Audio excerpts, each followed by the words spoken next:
Hello and welcome to your favourite channel Braino solution. आज हम करेंगे क्वेश्चन नंबर 6। क्या कह रहे हैं, ये diagonal AC of a parallelogram. ठीक है, ये तुम्हारे पास एक पैरेललोग्राम है ABCD। ठीक है, तो हम पहले तो लिख देते हैं कि ये पैरेललोग्राम है। This means that opposite side देखो पैरेललोग्राम की इक्वल होंगी। ठीक है, तो I can say that AB is equal to CD और दूसरी बात AD is equal to BC, है ना, ये इसकी इक्वल होगी। क्लियर है। फिर ये कह रहे हैं it bisects angle A, the diagonal AC bisects angle A। तो मतलब हम कहेंगे कि ये AC एंगल A को आधे आधे उसमें बांट रहा है ना, तो हम कह सकते हैं angle 1 is equal to angle 2। ये तुम्हारे पास गिवन है यहाँ तक। ठीक, अब आपको क्या प्रूव करना है,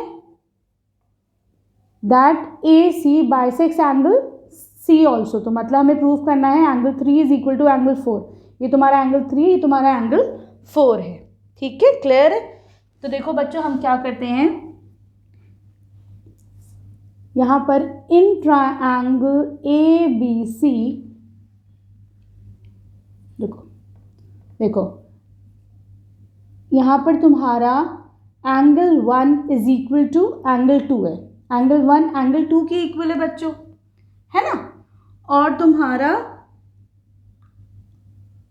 एंगल 1 तुम्हारा एंगल 4 के इक्वल होगा। क्यों? क्योंकि देखो ये दोनों पैरेलल लाइंस हैं। ठीक, तो ये दोनों कैसे एंगल हो गए, they are alternate angles. Alternate angle है तो मैं कह सकती हूँ that angle 1 is equal to angle 4। ठीक है, क्लियर है। फिर अगेन ऐसे हम कह सकते हैं that angle 3 is equal to angle 2। क्यों? Again they are alternate angles बच्चों। ठीक है, क्लियर है। तो यहाँ से फ्रॉम 1 2 और इसे तुम मान लो अपना 3। ठीक है, तो हम यहाँ से क्या कह सकते हैं, that from 1 2 and 3 I can say that angle 1 is equal to angle 2 is equal to angle 3 is equal to angle 4।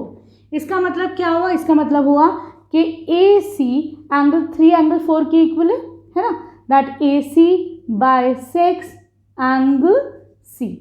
ठीक है, क्लियर है। पहला पार्ट तो तुम्हारा हो गया।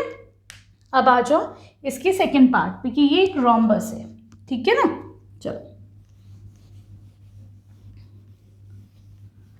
यहाँ पर देखो बच्चों, इन ट्रायंगल ABC, ये जो ट्रायंगल ABC, यहाँ पे देखो एंगल 2 एंगल 4 है।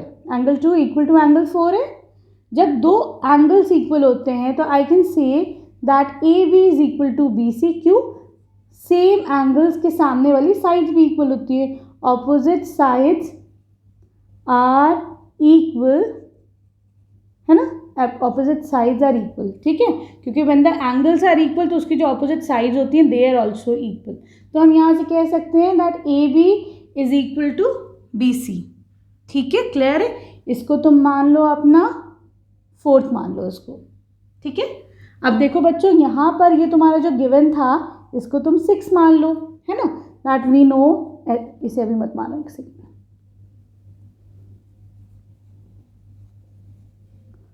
We know that AB is equal to CD, है ना। AB तुम्हारा CD की इक्वल है और AD तुम्हारा BC की इक्वल है। ये दोनों तुम्हारे गिवन थे। ठीक है बच्चों, तो हम यहाँ से क्या कंक्लूड कर सकते हैं, we can say that AB is equal to BC, है ना, is equal to CD is equal to DA। ठीक है, क्लियर है।